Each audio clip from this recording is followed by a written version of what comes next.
أعمالنا من يهدي الله فلا مضل له ومن يضلله فلا هادي له ونشهد أن لا إله إلا الله وحده لا شريك له أشهد أن محمدا عبده ورسوله الذي أرسله بالحق بشيرا ونذيرا وداعيا إلى الله بإذنه وسراجا منيرا فقد قال الله تعالى في كلامه المجيد وفرقانه الحميد شغل بلو أعوذ بالله من الشيطان الرجيم بسم الله الرحمن الرحيم إن الله وملائكته يصلون على النبي يا أيها الذين آمنوا صلوا عليه وسلموا تسليما اللهم صل على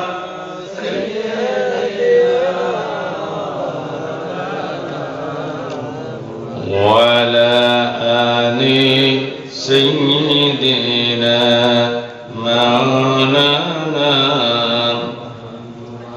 আমার নয়নে ভাসে আরবের ছবি মক্কা মদিনাতে আছেন যেন নবী আমার নয়নে ভাসে আরবের ছবি মক্কা মদিনাতে আছেন যেন নবী আমি যেন স্বপ্নে তাহার দেখা পাই আমি যেন স্বপ্নে তাহার দেখা পাই সাল্লাল্লাহু আলাইহি আলাই সাল্লাল্লাহু আলাইহি আলাই সাল্লাল্লাহু আলাইহি আলাই আমি যেন তার হাতে রেখে হাত হৃদয় হৃদয় মিলে জপি শাহাদাত আমি যেন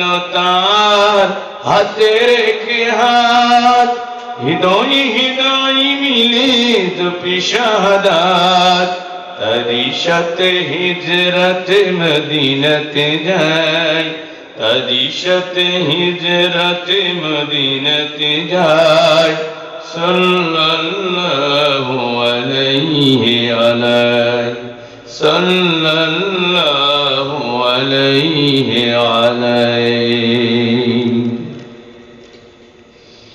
ইন্নাল হামদুলিল্লাহ والصلاة والسلام على من لا نبي بعده ঐতিহ্যবাহী ফতেপুর যুব সমাজ ও গ্রামবাসীর উদ্যোগে আয়োজিত আজকের এই মহাবিশ্বের মহাবিশ্বয় মহাগ্রন্থ কোরআনুল কারীমের মাহফিলের সম্মানিত শ্রদ্ধাভাজন সাহেবে সদর আজকের মাহফিলের মুহতারাম মুকাররম মুআজ্জাজ সভাপতি 4 নম্বর দৌলতপুর ইউনিয়নের 1 নম্বর ওয়ার্ডের সুযোগ্য জনপ্রতিনিধি জনাব মেম্বার সাইদুর রহমান সাহেব আতানাল্লাহু আমরাহু বারাকাল্লাহু ফি হায়াতি আমরা সকলে বলছি আল্লাহুম্মা আমিন আজকের মাহফিলের প্রধান অতিথি এই জনপদের সাহসী সন্তান জনপ্রিয় জননন্দিত ইউপি চেয়ারম্যান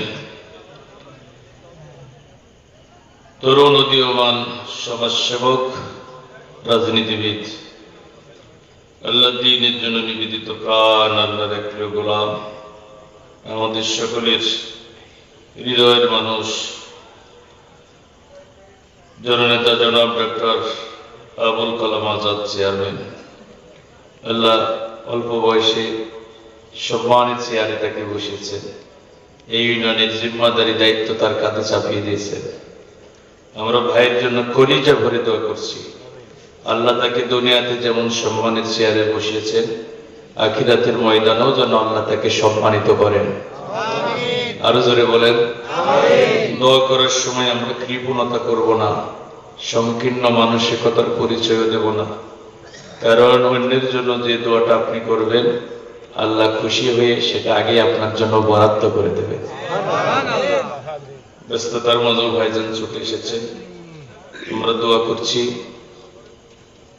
যে জিম্মাদারি দায়িত্ব আল্লাহ তার কাঁধে চাপিয়ে দিয়েছেন, সততার সাথে, নিষ্ঠার সাথে, সম্মানের সাথে আল্লাহর কাছে জবাবদিহিতার অনুভূতি রেখে আল্লাহ তার গোলামকে এই জিম্মাদারি দায়িত্ব পালন করার তৌফিক দিন। এই দায়িত্ব কঠিন না সহজ?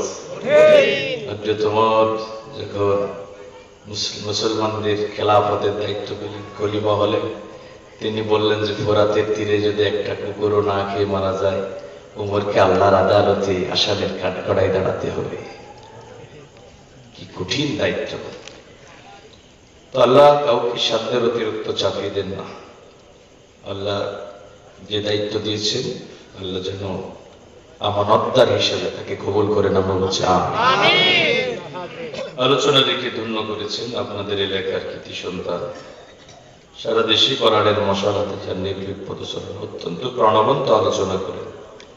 আল কোরআনের ধারাভাষ্যকার, গোটা কোরআন আল্লাহ যার সিনার মধ্যে রেকর্ড করে দিয়েছেন, আমাদের ভাই হাফেজ আশরাফুল ইসলাম। আমরা দোয়া করছি আল্লাহ মৃত্যু পর্যন্ত তার কণ্ঠকে ইসলামের জন্য, কোরআনের জন্য কবুল করুন। আমন্ত্রিত অন্যান্য মেহমানবৃন্দ, মঞ্চ উপস্থিত উম্মতের শ্রেষ্ঠ সন্তান হযরতুল আবাইকেরাম, সামনে উপবিষ্ট তৌহিদি জনতার এক অংশ, পদ্মার অন্তরালে অবস্থানরত পরম প্রিয় শ্রদ্ধ মায়ের বোনেরা, আমাকে সাথে করে এনেছেন, বারবার যোগাযোগ করেছেন।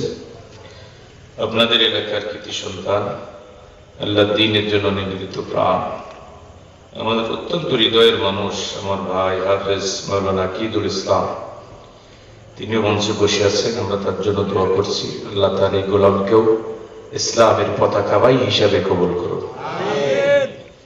অত্যন্তরণের মা বোনেরা, এলাকাবাসী সকলকে আমি আবারও সালাম জানাচ্ছি। আসসালামু আলাইকুম ওয়া রাহমাতুল্লাহি ওয়া বারাকাতুহু। আমরা আমাদের রবের দরবারে আলিশানে সেজদা বনিত চিত্তে শুকরিয়া আদায় করছি। তিনি আমাদের উপরে করুণার চাদর বিছিয়ে দিয়েছেন, রহমতের ফল্গু ধারা বর্ষণ করেছেন।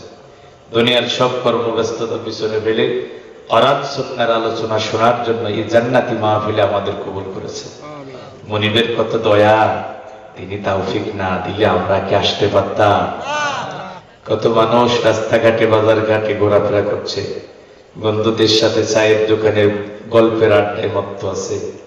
কত মানুষ বাড়িতে স্ত্রী পরিজন সন্তানদের সাথে নিয়ে ঘুমিয়ে আছে। কত যুবক ফেসবুক, ইন্টারনেট, টিভি সিরিয়ালে জীবনের ব্যস্ত সময় অতিবাহিত করছে। আবার কত মানুষ আহত, অসুস্থ, হাসপাতালের বিছানায় জীবন মৃত্যুর সন্ধিক্ষণে যন্ত্রণাবিদ্ধ সময় অতিবাহিত করছে। আমাদের রব আমাদের সুস্থতার নিয়ামত দিয়েছে। দুনিয়ার সব কর্মব্যস্ততা পিছনে ফেলে কোরআন সুন্নাহর আলোচনা শোনার জন্য আকাশের নিচে জমিনের উপরে সবচেয়ে দামি মাহফিল, এই জান্নাতি মাহফিলে আমাদের বসার সুযোগ করে দিয়েছে। এই জন্য আমরা আমাদের রবের দরবারে সবটুকু আবেগ দিয়ে শুকরগুজার হচ্ছি, সমস্বরে পড়ছি আলহামদুলিল্লাহ। আমরা দরুদ এবং সালাম পেশ করছি বিশ্ব নবীর শাহে মদিনা, যিনি আল ইসলামকে দলিল ধরায় প্রতিষ্ঠিত করতে গিয়ে তাইফের মাটিতে বুকের তপ্ত লোহ ঢেলে দিয়েছেন, খঞ্জার উহুদের ময়দানে দান্দান মোবারক শহীদ করেছে।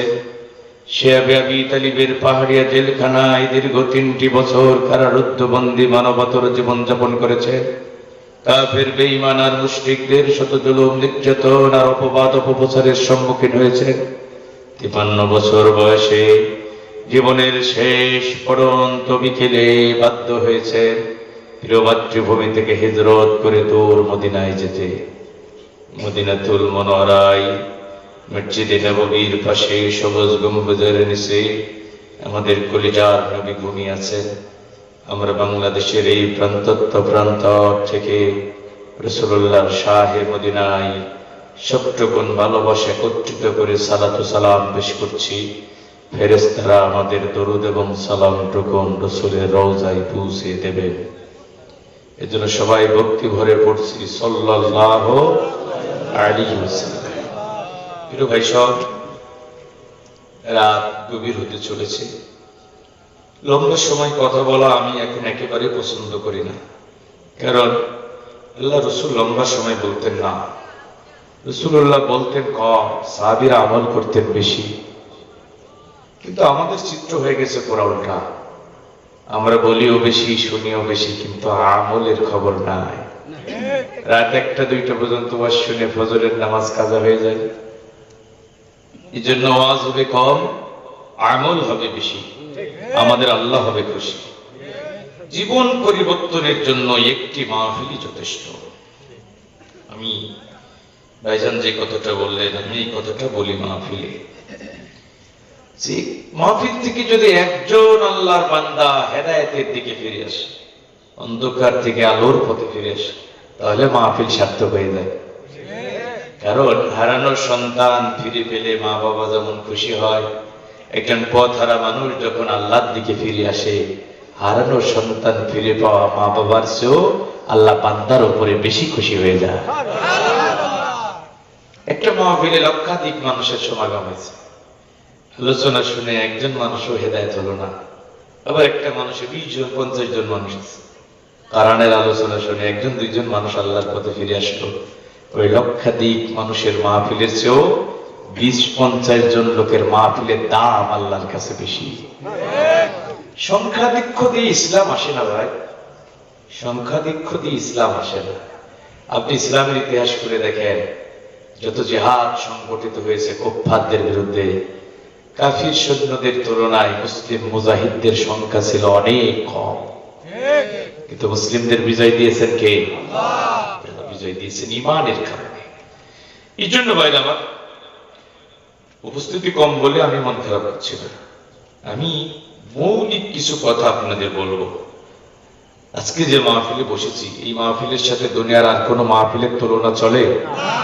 আপনাদের দৃষ্টিতে এটা ফতেপুর সরকারি প্রাথমিক বিদ্যালয় মাঠের 1 খণ্ড জমি, কিন্তু রাসূলুল্লাহর ভাষায় এটা এখন জান্নাতের বাগান। এই মাহফিলের চতুর্পাশে আল্লাহ ফেরেশতা নাজিল করেছেন। এই মাহফিলটা আল্লাহ ঘেরাও করে রেখেছেন ফেরেশতাদের দিয়ে। বুখারী মুসলিমের হাদিস, লা ইয়াকুদু কওমুন ইয়াযকুরুনাল্লাহা ইল্লা হাফাতুহুমুল মালায়েকা।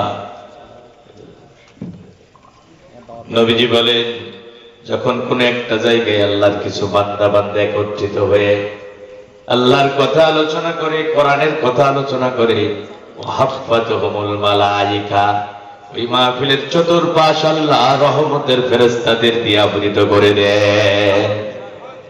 ও গশিয়াতুহুমুর রাহমা, এখানে বসে বসে যারা কোরআনের আলোচনা শুনবে, তাদের উপরে আকাশের জগৎ থেকে বৃষ্টির মতো রহমতের বারিধারা বর্ষণ করা হবে।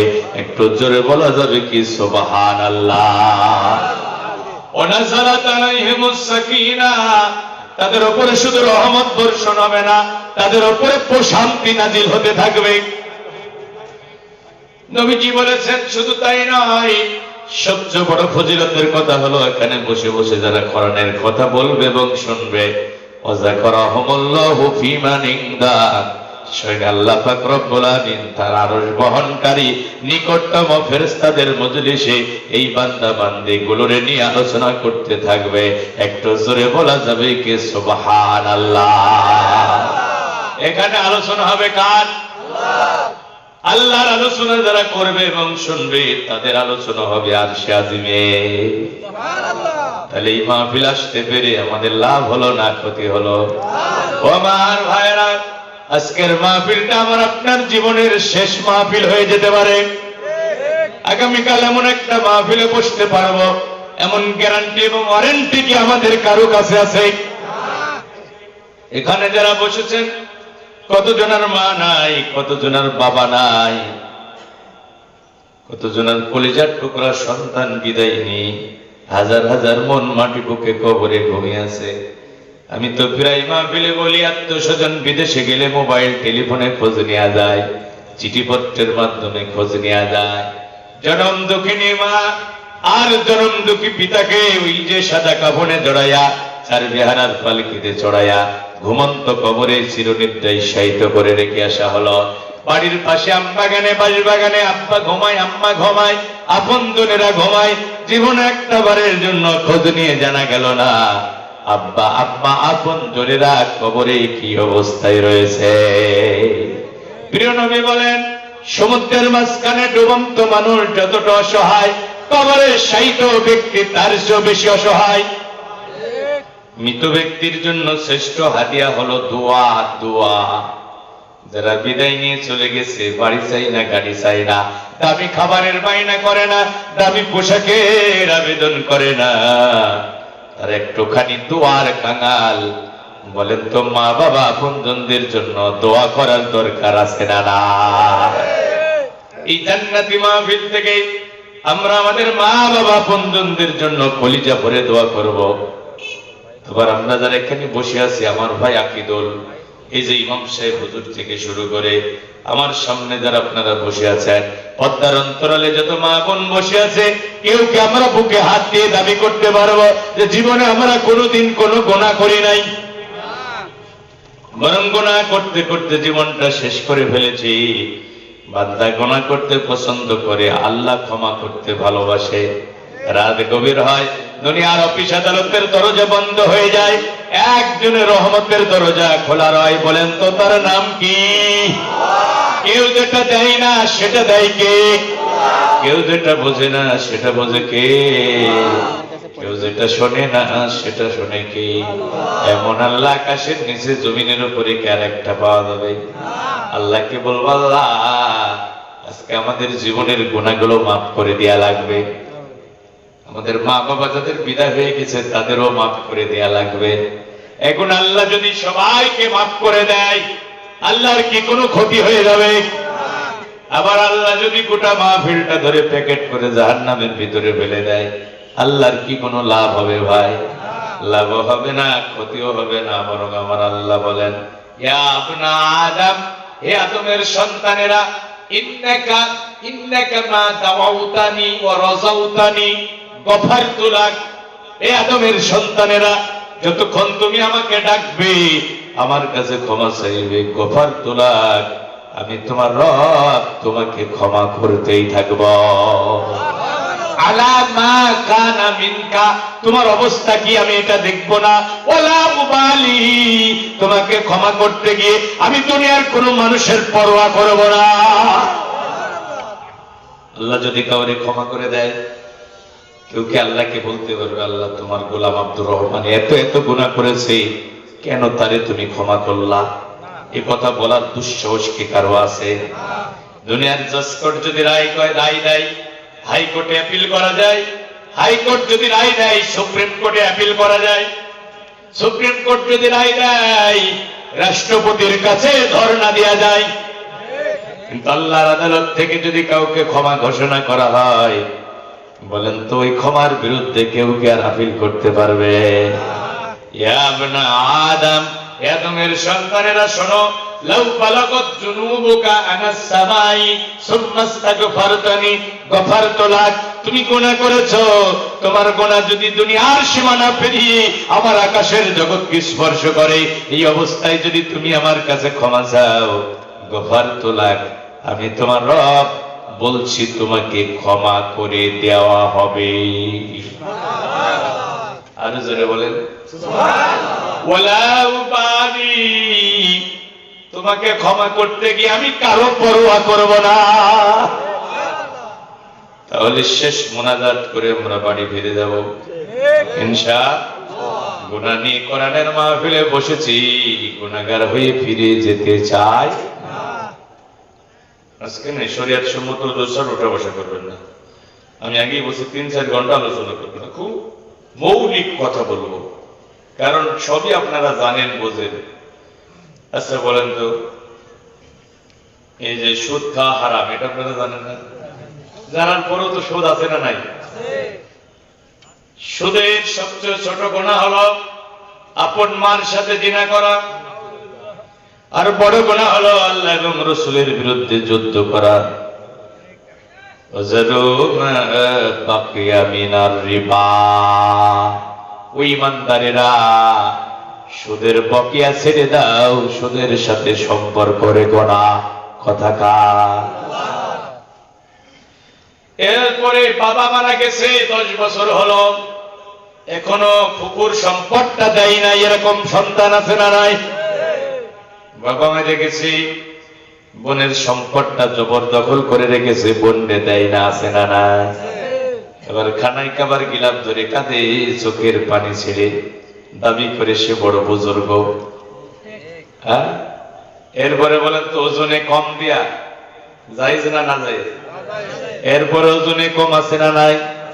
মালে ভেজাল দেয়া যাবে না, এটা আমরা জানি কিনা? আমার এই হাতের দ্বারা, জবানের দ্বারা অন্য কোন মুসলমানকে কষ্ট দেয়া যাবে।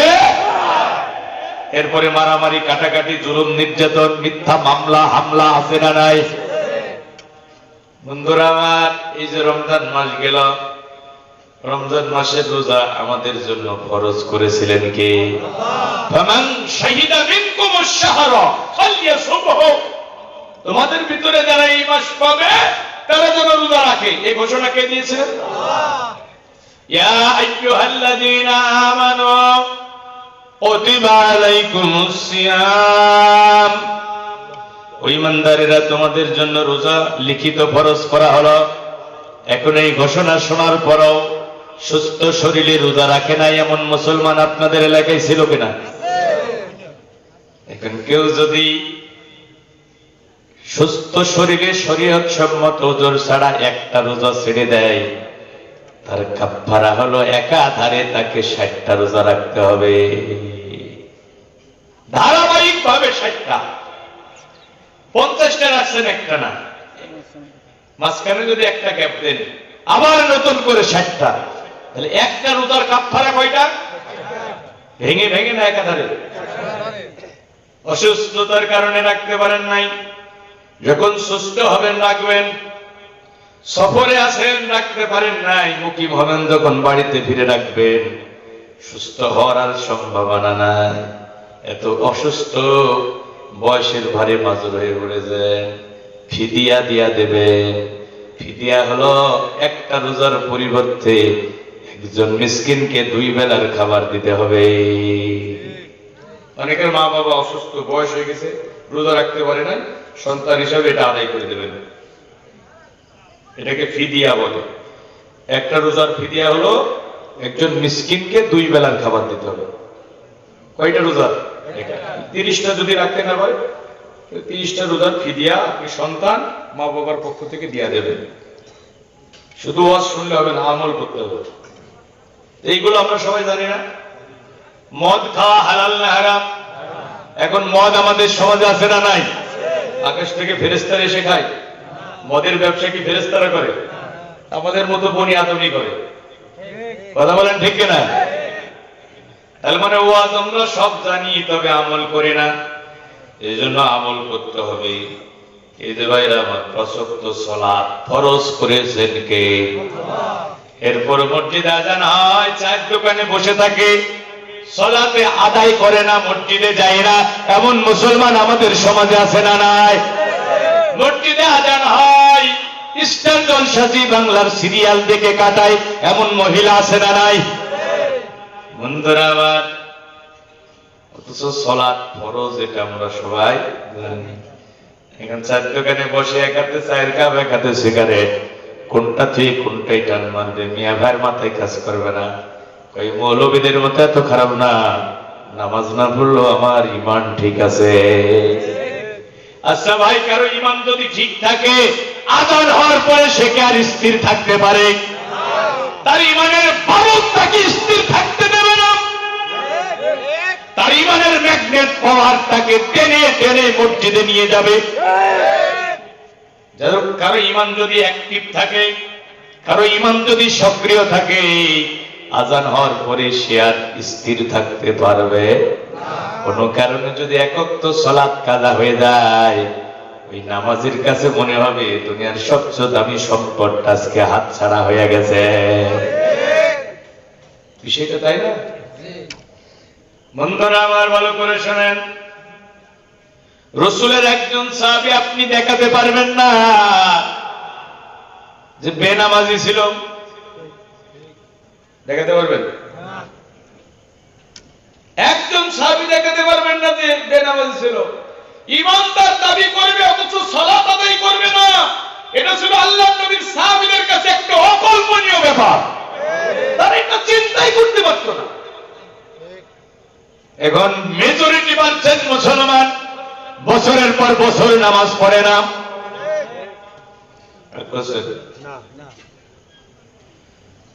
সারা সপ্তাহ মসজিদে যায় না, কেউ কেউ জুম্মাবারে যায়, সারা বছরে যায় না, ঈদের দিনে যায়।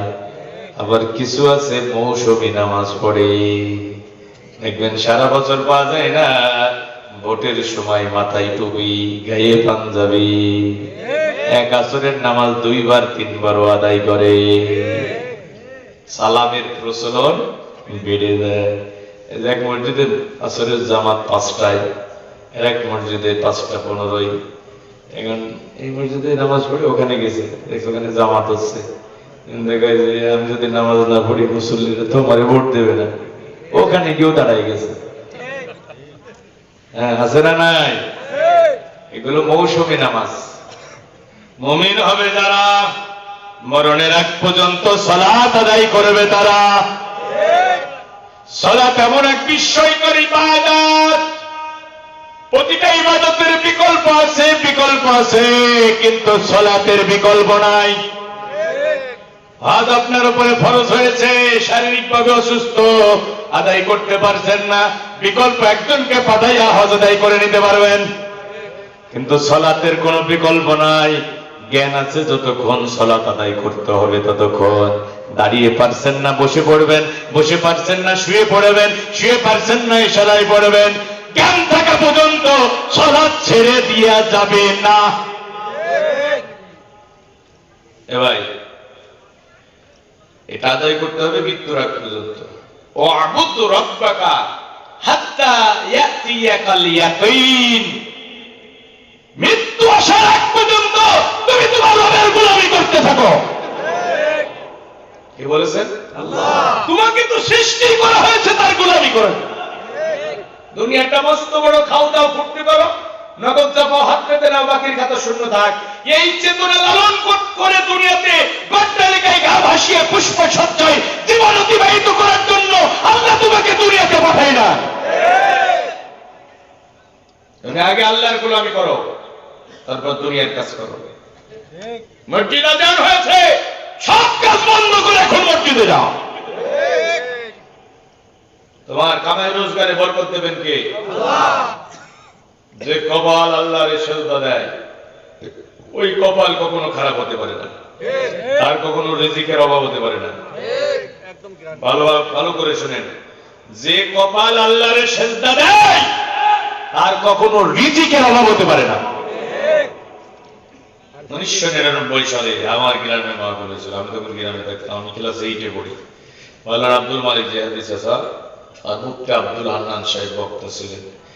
আমি ভ্যানে করে সারা এলাকায় ওই মাহফিলে প্রচার করে বেড়াচ্ছিলাম। তো আমি মাহফিলের দিন ওই যে মঞ্চের কোণে বসেছিলাম। আমার এখনো ওই দৃশ্যটা আমার চোখের সামনে চিরভাস্বর হয়ে আছে। চোখ বন্ধ করলে যেন আমি দেখতে পাই ওই দৃশ্যটা। 26 বছর পার হয়ে গেছে, আমি আজও বলি নাই। আব্দুল মালিক জিহাদি চাচা বললেন যে বাবারা, আমাদের এলাকাতে লালন তত্ত্বের তখন অনেক অনুসারী ছিলেন, লালনের ভক্ত ছিলেন। নামাজি লোক খুব কম ছিল। তো মাওলানা আব্দুল মালিক জিয়াদি চাচা মুনাজাতের আগে বললেন যে বাবা আজকে থেকে সালাত ছেড়ে দিবা না। এমন কয়জন একটা হাত তুলে দেখাও তো।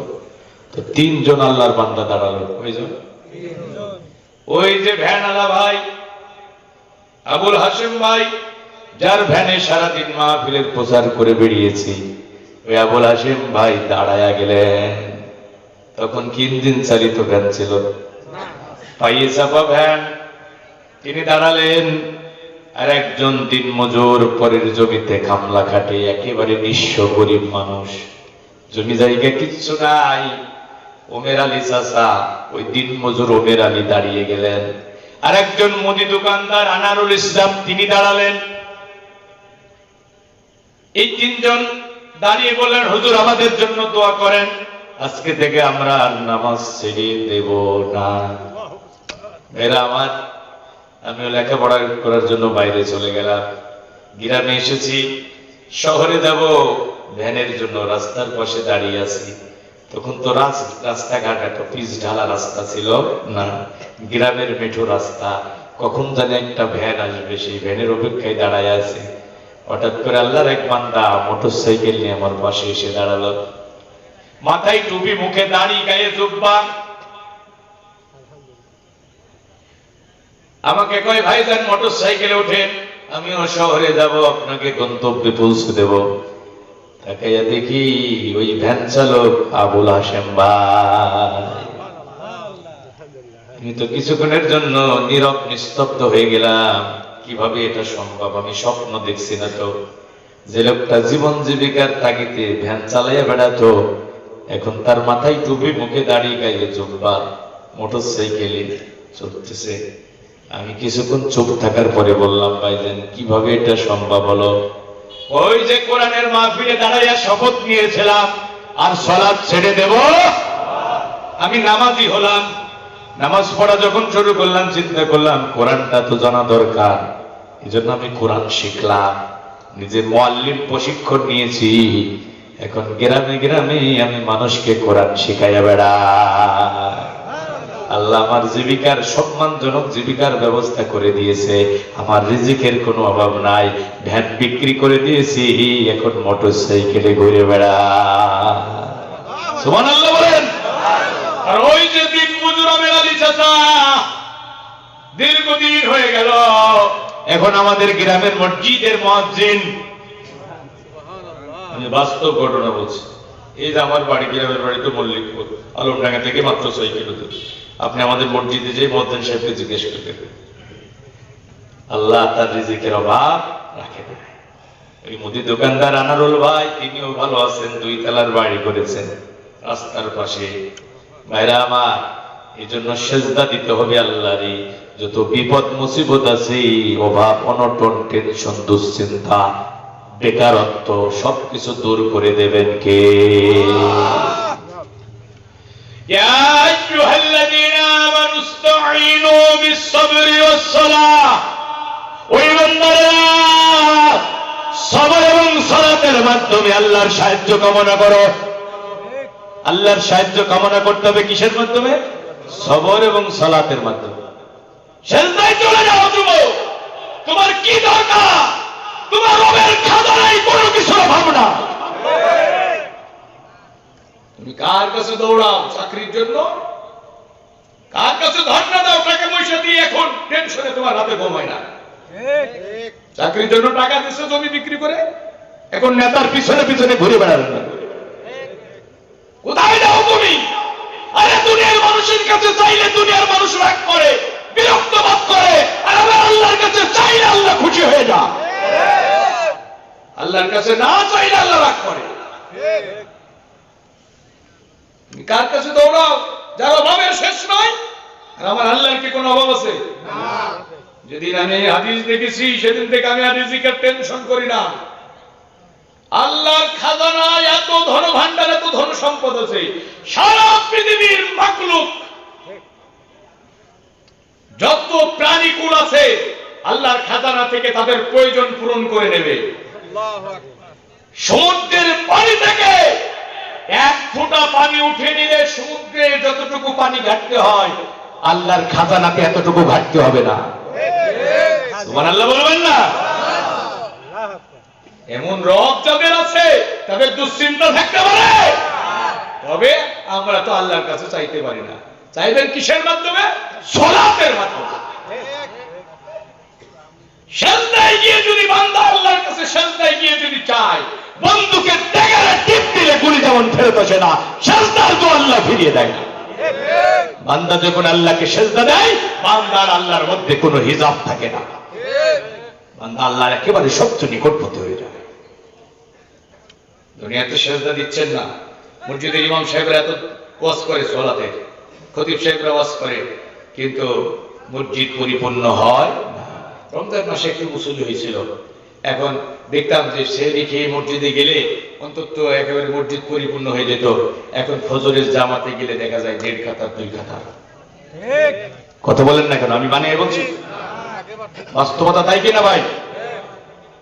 রমজানও চলে গেছে, কিছু মুসল্লি হারিয়ে গেছে।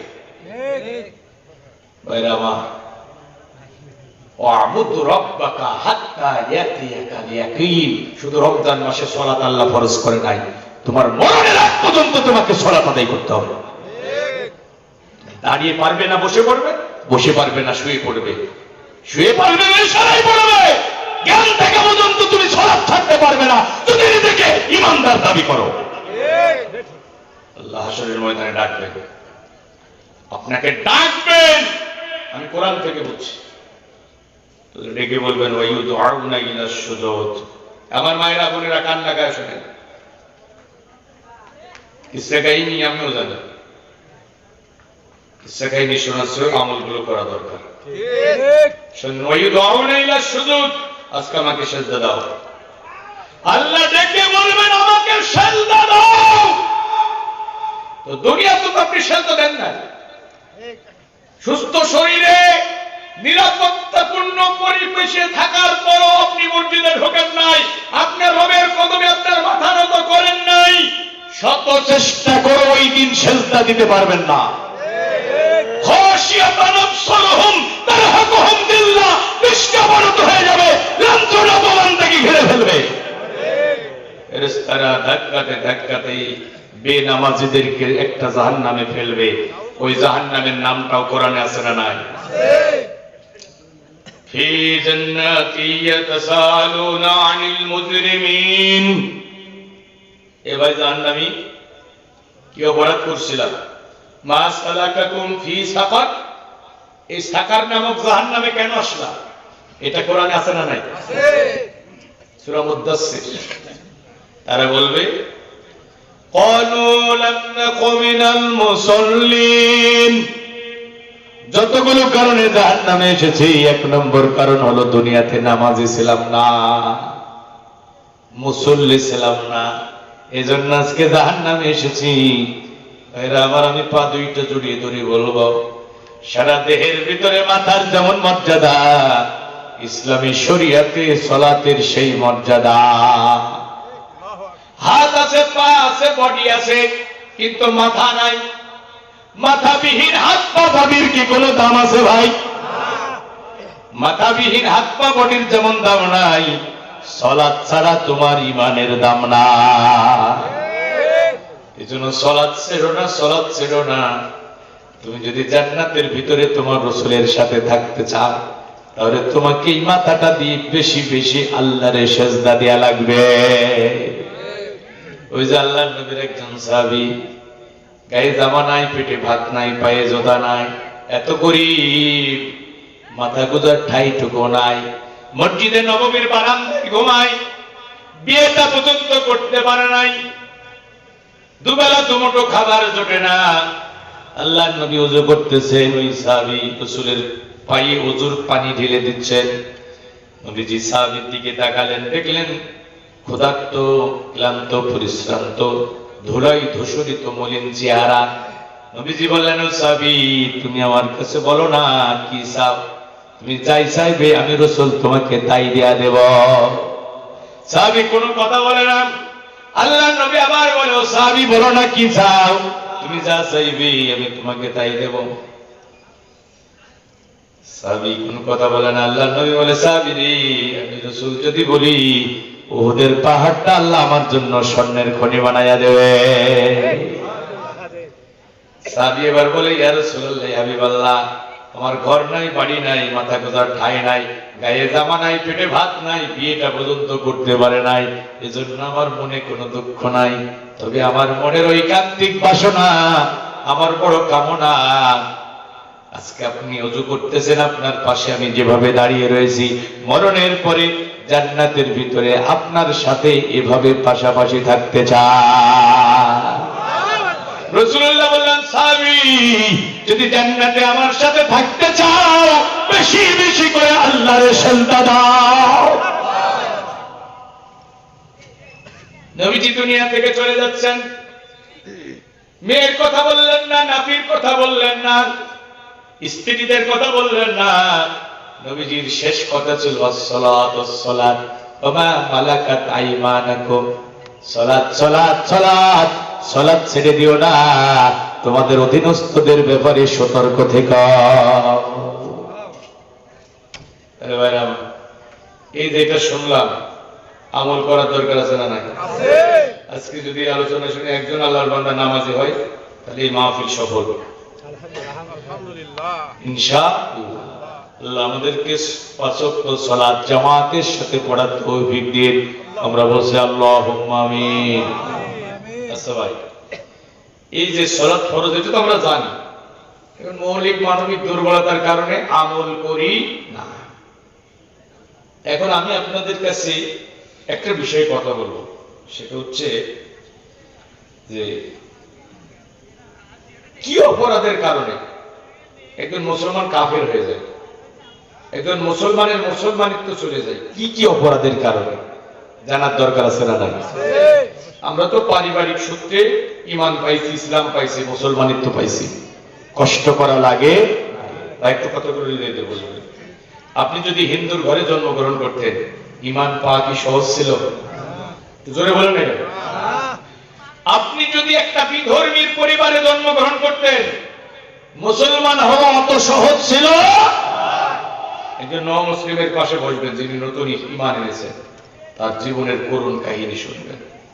মা বাবা, ভাই বোন, আত্মীয় স্বজন সবাইকে ছেড়ে, বাসস্থান থেকে বঞ্চিত হয়ে, সয় সম্পদ থেকে বঞ্চিত হয়ে, খালি হাত পা নিয়ে তাকে আসতে হয়। কথা বলেন ঠিক কিনা? সব ছিল, সব হারিয়ে ফেলতে হয় ঈমান আনতে গেলে। কথা বলেন ঠিক কিনা? আমাদের তো কষ্ট করা লাগে। আল্লাহ নবী সাহাবীরা কি কষ্ট করেছেন ঈমান আনতে গিয়ে। দেখেন তো বেলালের জীবনে আপনারা পড়েছেন, কি কষ্টটা না করেছে বেলাল, কি নির্যাতনের সম্মুখীন হয়েছে। আহা, ইয়াসারকে ধরেছে, শুধু অপরাধ সে ঈমান এনেছে। একটা পা একটা উটের সাথে বেঁধেছে, আর একটা পা একটা উটের সাথে বেঁধেছে, দুইটা উট দুই দিকে চালিয়ে দিয়েছে। বাঘ যেমন দ্বিখণ্ডিত হয়ে যায়, হযরত ইয়াসার ঈমানের জন্য জীবন্ত দ্বিখণ্ডিত হয়েছে।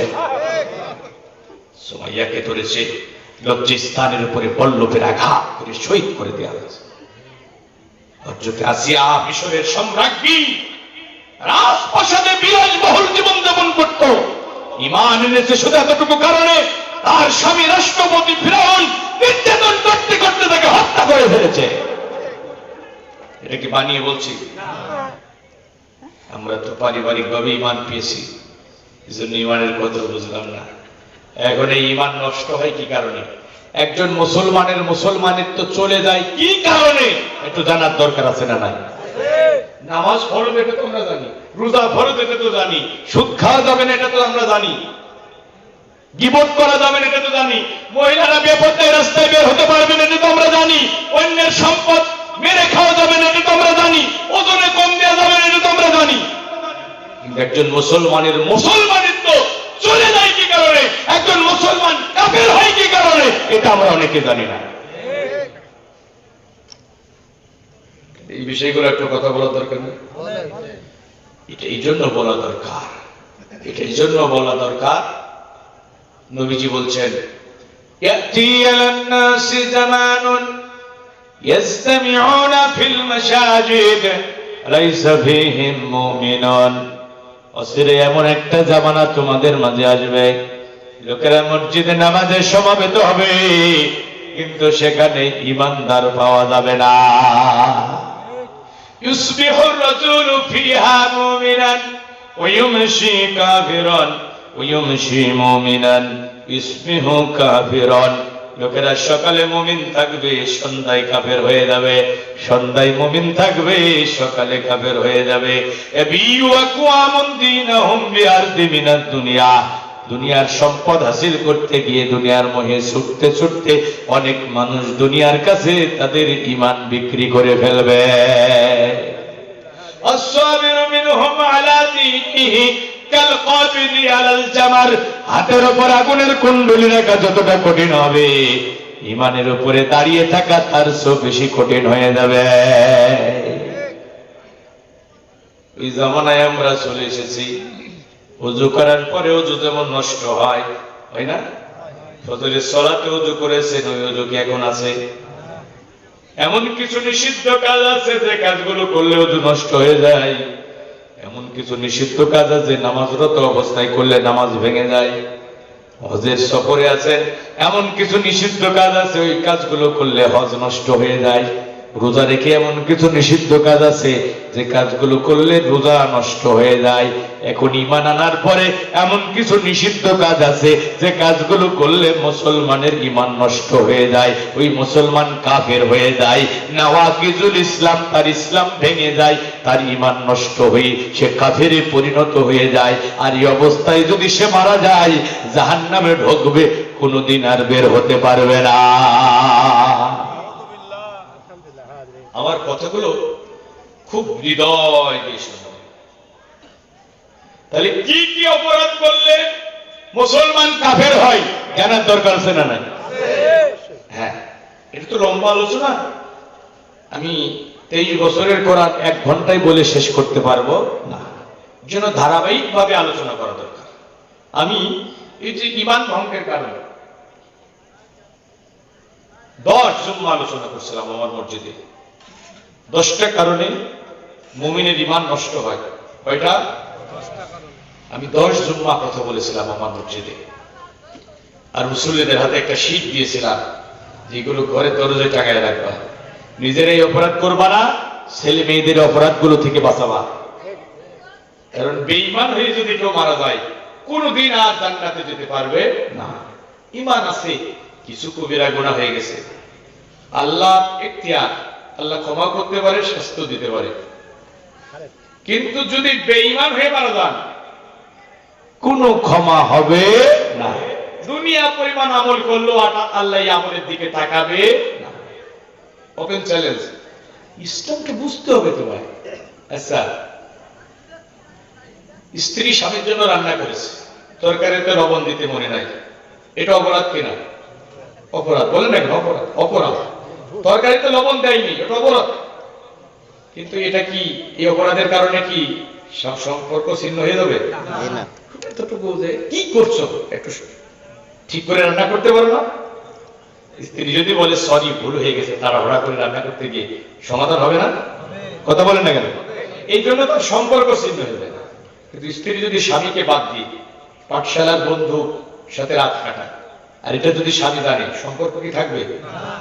তাহলে স্বামীর জন্য রান্না করছে, তরকারিতে লবণ দিতে মনে নাই, এটাও অপরাধ। স্বামীকে বাদ দিয়ে পাঠশালার বন্ধুর সাথে রাত কাটাইছে, এটাও অপরাধ। বিবেকটা কাজে লাগান তো, দুটা কি সমান অপরাধ? একটা সম্পর্ক নষ্ট করে দেয়, আর একটা সরি বললেই ঠিক হয়ে যায়। কথা বলেন ঠিক কিনা? ইসলামী শরিয়াতের এমন কিছু বিধান আছে যে বিধানগুলো লঙ্ঘন করলে আর মুসলমানিত্ব থাকে না, আল্লাহর সাথে বান্দার আর কোনো সম্পর্কই থাকে না। ইসলামের খাতায় তার নামই সাসপেন্ড হয়ে যায়, সে ইসলাম থেকে বের হয়ে যায়। সেই অপরাধগুলো আমাদের সমাজে আছে না নাই? আল্লাহ আমাকে 17টা বছর কোরআনের ময়দানে কবুল করেছে। আমি সারা দেশে আল্লাহ আমাকে ঘুরেছে।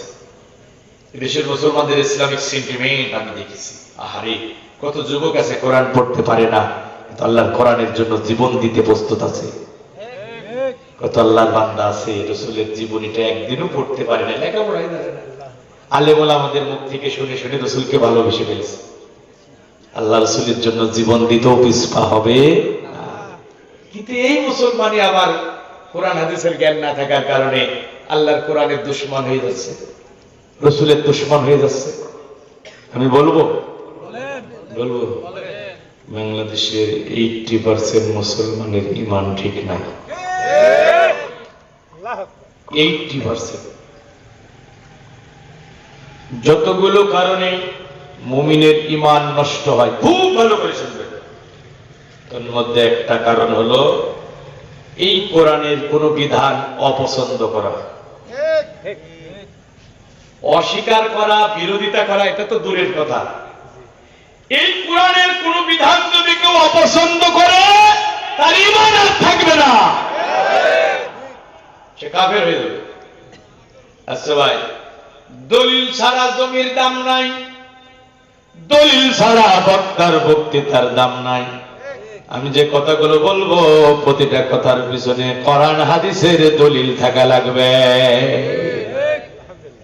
ও আমার ভাইরা, খুব ভালো করে শুনেন, ইমানদার হতে হলে এই কোরআনের বিসমিল্লাহর বা থেকে সূরা নাসের সিন পর্যন্ত যত বিধান আল্লাহ দিয়েছে সবগুলো মানার কমিটমেন্ট দিয়ে আপনাকে ঈমানের খাতায় নাম লেখাতে হবে। এখন কাফের হওয়ার জন্য গোটা কোরআন অস্বীকার করা লাগবে না। এই কোরআনের ছোট একটা বিধান যদি আপনি অপছন্দ করেন তাহলে ইসলামের খাতা থেকে আপনার নাম কাটা যাবে, আপনি কাফের হয়ে যাবেন। সারা জীবনে যত নেক আমল করেছেন আপনার সব নেক আমল বাতিল করে দেবে কে?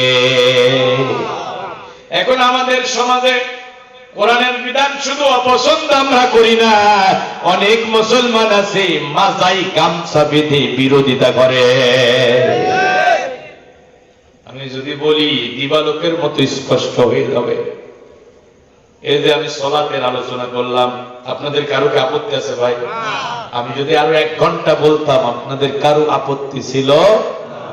সকালবেলা উঠে আপনারা প্রশংসা করতেন, হুজুর খুব ভালো ওয়াজ করেছে, কথা বলেন না কেন? এই যে সকাল সন্ধ্যা জিকির করতে বলেছে কে? বেশি বেশি জিকির করো, তোমার জিহ্বাটা আল্লাহর জিকিরে সিক্ত রাখো। বন্ধুরা আমার, আল্লাহর স্মরণে তোমার অন্তরটাকে তুমি জাগ্রত রাখো। ও আমার ভাইরা, যে অন্তরে জিকির নাই ওই অন্তরে শয়তান থাকে। যে অন্তরে আল্লাহর স্মরণ নাই, যে অন্তরে আল্লাহর কোরআন নাই, ওখানে শয়তান বাসা বাঁধে। এই জন্য যখন রাস্তা দিয়ে হেঁটে যাবেন, আল্লাহর জিকির করতে করতে যাবেন। কি বাজারে যাচ্ছেন ব্যাগটা হাতে নিয়ে, অন্য কোনো চিন্তাই না থেকে আপনি পড়তে পড়তে যান, আল্লাহুম্মা সাল্লি ওয়া সাল্লিম আলা নাবিয়্যিনা মুহাম্মদ, আল্লাহুম্মা সাল্লি ওয়া সাল্লিম আলা নাবিয়্যিনা মুহাম্মদ। রাসূলের উপরে দরুদ পড়তে পড়তে যান। নবীজি বলেছেন, কেউ যদি আমার উপরে একবার দরুদ পড়ে আল্লাহ পাক রব্বুল আমিন তার উপরে 10টা রহমত বর্ষণ করে। দিক আসে 10টা, তো 10টা রহমত যদি আসে তাহলে 10 দিক থেকে আল্লাহ আপনাকে নিরাপত্তার চাদরে ঢেকে দেবে। আর একবার বলুন সুবহানাল্লাহ। আপনার বাড়িতে খাবার নাই, টাকা পয়সা নাই, আপনি শুধু পড়েন, রাসূলের উপরে দরুদ পড়তে থাকেন, বলার দরকার নাই আল্লাহ আমার এত টাকা দাও, এত চাউল দাও। যে লোকটা বলবে আল্লাহ আমার টাকা দাও, চাউল দাও, আমার চাকরি দাও, আর যে লোকটা আল্লাহ রাসূলের উপরে দরুদ পড়বে আল্লাহ দরুদ পড়া বান্দারে বেশি দিয়া দেবে। আরো জোরে বলেন। এই যে উবাই ইবনে কাব বিন উবাই, ইনি ছিলেন কোরআনের সবচেয়ে বড় কারি। রাসূলুল্লাহর কাছে কি বলছেন, ইয়া রাসূলুল্লাহ ফরজ সালাতের পরে আমি আপনার উপরে কতটুকু সময় দরুদ পড়ব? নবীজি বললেন, ও ভাই যত বেশি পারো তত বেশি পড়ো, কারণ এটা নফল ইবাদত, আমি নির্ধারণ করে দিতে পারি না। আমি নির্ধারণ করে দিলে তো ওয়াজিব হয়ে যাবে। তুমি যত বেশি পারো তত পড়ো, যত পড়বা এটা তোমার জন্য কল্যাণ। সুবহানাল্লাহ। হ্যাঁ, উবাই ইবনে কাব বলে, ইয়া রাসূলুল্লাহ ফরজ ইবাদতের পরে আমি আমার সময়টাকে 4 ভাগ করব। এক ভাগ শুধু আমি আপনার উপরে দরুদ পড়ব। নবীজি বললেন, ও ভাই যদি আরো বেশি পারো ততই ভালো, যদি আরো বেশি পড়তে পারো এটা তোমার জন্য কল্যাণ। উবাই ইবনে কাব বলে, ভাই 4 ভাগে 2 ভাগ সময় পড়বো। নবীজি বললেন, আরো যদি বেশি পারো এটা তোমার জন্য কল্যাণ, ওই 4 ভাগে 3 ভাগ পড়বো। নবীজি বললেন, যদি আরো বেশি পারো এটা তোমার জন্য কল্যাণ। উবাই ইবনে কাব বলে, ফরজ ইবাদতের পরে যতটুকু অবসর সময় আমি পাবো আমি শুধু আপনার উপরে দরুদ পড়েই কাটাবো। প্রিয় নবী বললেন, ও ভাই যদি এত বেশি দরুদ তুমি পড়তে পারো তাহলে তোমার হাসরের ময়দানে আমলনামায় কোনো গুনাহ থাকবে না, আর হাসরের ময়দানে তোমার জীবনে কোনো পেরেশানি থাকবে না। একটু জোরে বলা যাবে কি সুবহানাল্লাহ? তাহলে জিকিরের ওয়াজ করলে কারো মন খারাপ হবে? জোরে বলেন। পদ্মার ওয়াজ করলে কারো আপত্তি নাই, সুদের ওয়াজ করলে কোনো আপত্তি নাই। ও আমার ভাইরা, কিন্তু এই কোরআনে এমন কিছু বিধান আছে যে বিধানগুলোর কথা বললে অনেক নামাজি মুসলমানের চেহারা কালো হয়ে যাবে। সকালবেলা চার দোকানে বসে সমালোচনার ঝড় তুলবে, অনেক হাজী সাহেবের বুকের ভিতরে আঘাত লাগবে। কথা বলেন? তার মানে কোরআনের কিছু বিধান ভালো লাগে, কিছু বিধান ভালো লাগে না, ইমানদার থাকা যাবে না। ও আমার ভাইরা, এই কোরআনে যেমন সালাতের কথা আছে, এই কোরআনে যেমন পর্দার কথা আছে, এই কোরআনে যেমন জিকিরের কথা আছে, এই কোরআনে যেমন হজের কথা আছে, এই কোরআনে যেমন যাকাতের কথা আছে, এই কোরআনে যেমন রোজার কথা আছে, এই কোরআনে আল্লাহ বলেছেন, ফাহকুম বাইনাহুম বিমা আনজালাল্লাহ, মানুষের মাঝে যখন বিচার করবা কোরআনের আইন দিয়ে বিচার করবা। তাহলে এই কোরআনে বিচার ব্যবস্থার কথা আছে না নাই?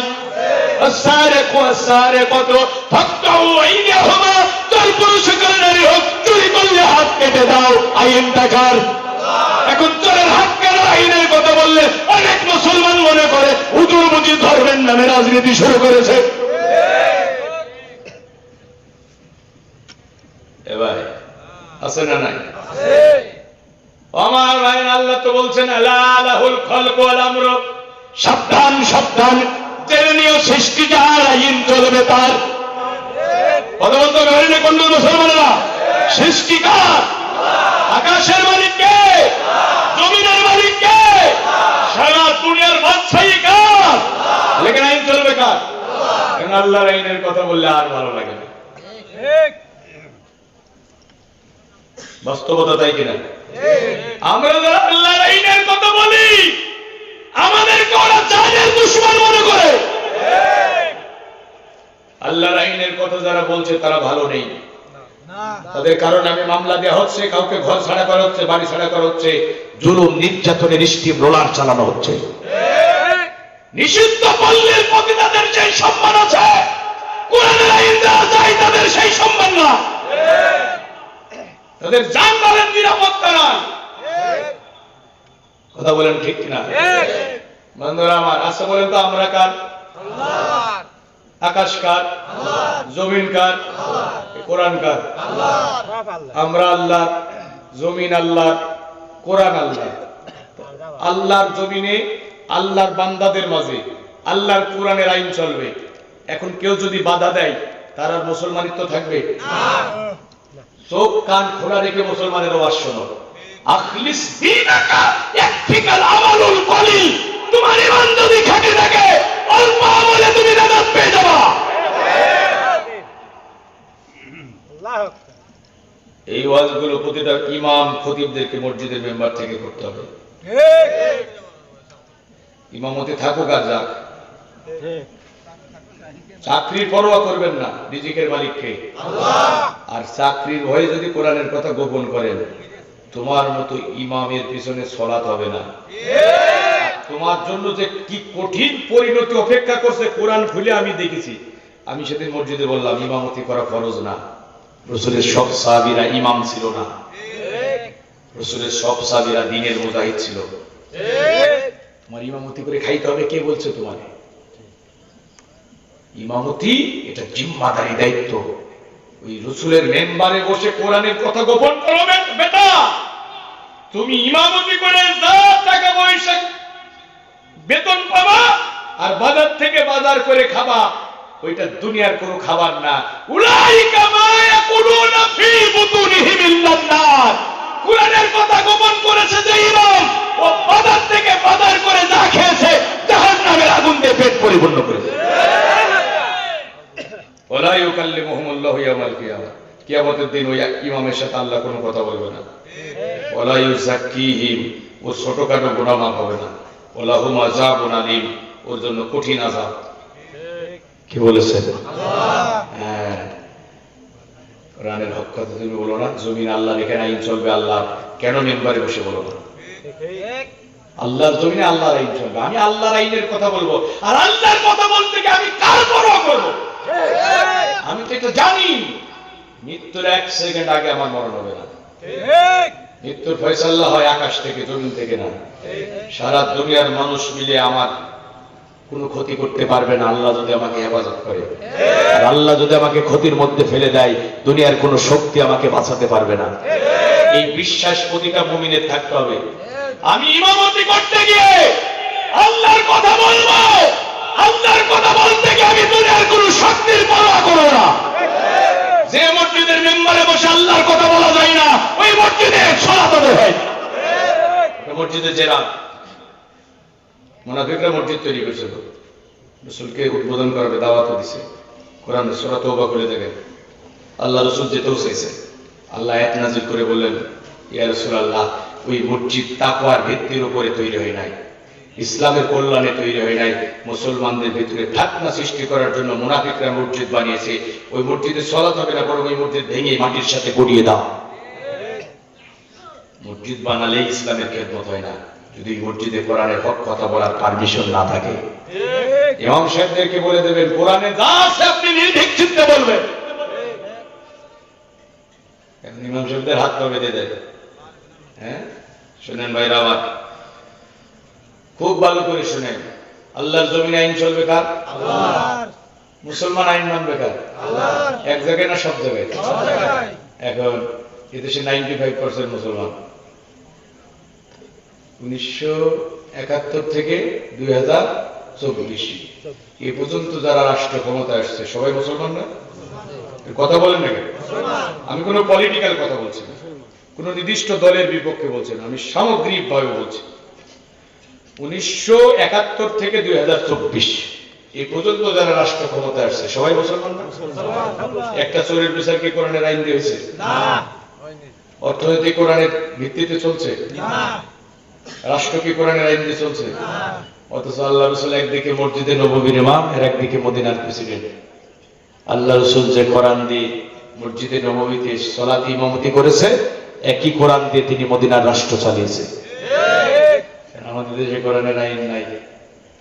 কোরআনের আইনের কথা বললে কই বেটা মৌলবাদ, বেটা জঙ্গি কথা বলেন। যদি মুসলমান হিসাবে আল্লাহর কাছে হাজির হতে হয়, আল্লাহ এবং রাসূলের কোন বক্তব্যের বিরোধিতা করা যাবে না। দুটি জায়গায় আনুগত্য হবে শর্তহীন, চোখ বন্ধ করে আনুগত্য করতে হবে দুটি জায়গায়। কয় জায়গায়? খুব ভালো কথা। ইসলাম 23 বছরের কোরআন আমি 1 ঘন্টায় মাথায় ঢোকাতে পারবো না, তবে মৌলিক একটা থিম মাথায় ঢুকিয়ে দিই। বক্তব্য আল্লাহ দিয়েছে, এখানে কোন যুক্তি পেশ করা যাবে? যাবে? শর্ত ওজোর বক্তব্য রাসূলুল্লাহ দিয়েছেন, এখানে কোন ওজোর চলবে? আপত্তি না। আল্লাহ এবং রাসূল যা বলেছে চোখ বন্ধ করে মেনে নিতে হবে। তো কথা যখন আমি বলবো, কথা যখন ইমাম বলবে, লিডার বলবে, ওইটা মানার নীতিমালা কোরআনে আছে। সেটা কি? ফাইন তানাজাতুম ফি শাইইন ফারুদ্দুহু ইলাল্লাহি ওয়া রাসূল। আমি আমার স্বামীর কথা, আমার লিডারের কথা, আমার পীরের কথা, আমার ইমামের কথা, আমার মাতবরের কথা কোরআন এবং হাদিসের কাছে ফিরিয়ে দেব। যদি মিলে যায় মেনে নেব, কোরআন হাদিসের সাথে সাংঘর্ষিক হলে মানা যাবে না, ডাস্টবিনে ছড়ে ফেলে দেব। এটাই হলো ইসলাম, এটা হলো ইসলাম। আমি কি কথা বুঝতে পারছি ভাই? আমার বাবাও যদি আমাকে আল্লাহ বিরোধী কাজের জন্য বলে, আনুগত্য করা যাবে না, তবে বাবার সাথে খারাপ ব্যবহার করা যাবে না। আল্লাহ রসুলের নাফরমানি করে কারো আনুগত্য করা যাবে না। স্বামীর দেখেন কত হক।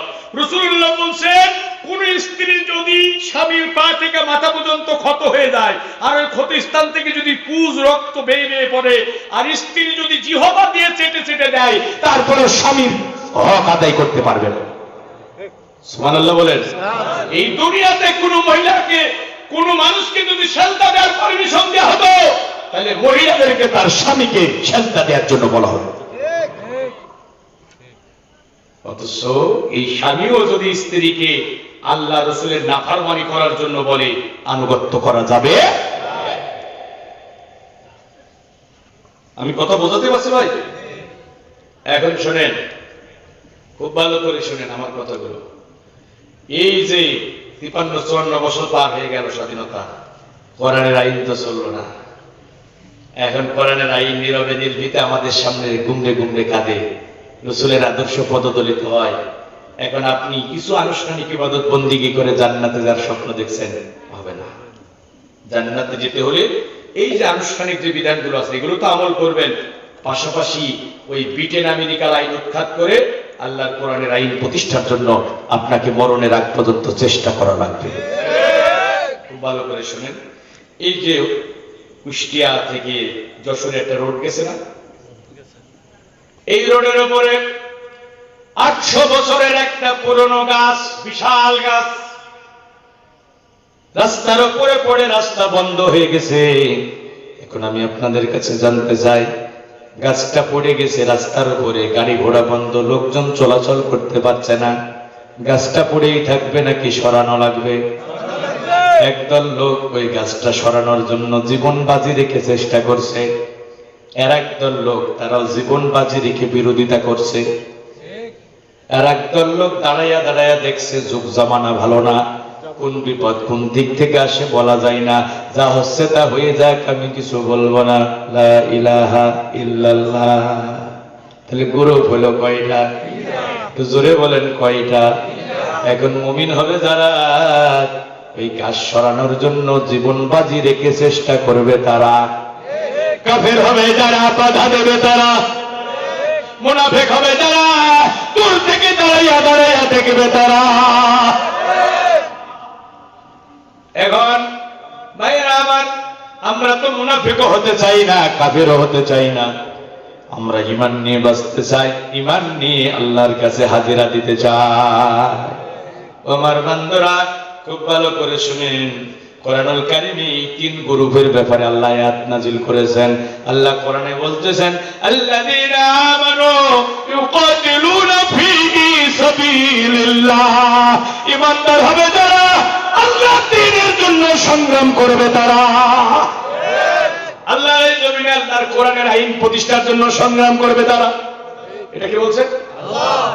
ওয়াল্লাযীনা কাফারু ইউকাতিলুনা ফি সাবিলিত তাগুত, আর কাফের হবে যারা আল্লাহর আইন বাদ দিয়ে তাগুতের আইন প্রতিষ্ঠার জন্য লড়াই করবে তারা। আর মুনাফিকদের ব্যাপারে আল্লাহ বলছেন, তাদেরকে যখন আল্লাহ এবং রাসূলের দিকে ডাকা হবে, রাআইতাল মুনাফিকিনা ইয়াসুদ্দুনা আনকা সুদুদা, মুনাফিকরা পাশ কাটাইয়া চলে যাবে।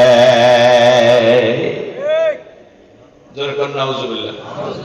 এখন বলবেন যে হুজুর আমাদের রাস্তায় তো গাছ পড়ি নাই।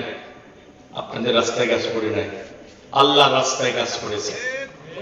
আল্লাহর রাস্তায় গাছ পড়া মানে আল্লাহর রাস্তাটা ছিল কোরআন এবং হাদিস দিয়ে তৈরি, কোরআনের আইন দিয়ে আল্লাহর রাস্তা তৈরি। এখন আল্লাহর আইন সরাইয়া দিয়া ওখানে ব্রিটেন আমেরিকার আইন বসিয়ে দেওয়া হয়েছে। কথা বলেন ঠিক কিনা? এখন ওই ব্রিটেন আমেরিকার আইন সরিয়ে দিয়ে আল্লাহর আইন প্রতিষ্ঠার জন্য চেষ্টা করবে যারা, তারাই আল্লাহর প্রিয় বান্দা হবে। আর বিরোধিতা করলে ঈমান চলে যাবে। এখন বিরোধিতা করা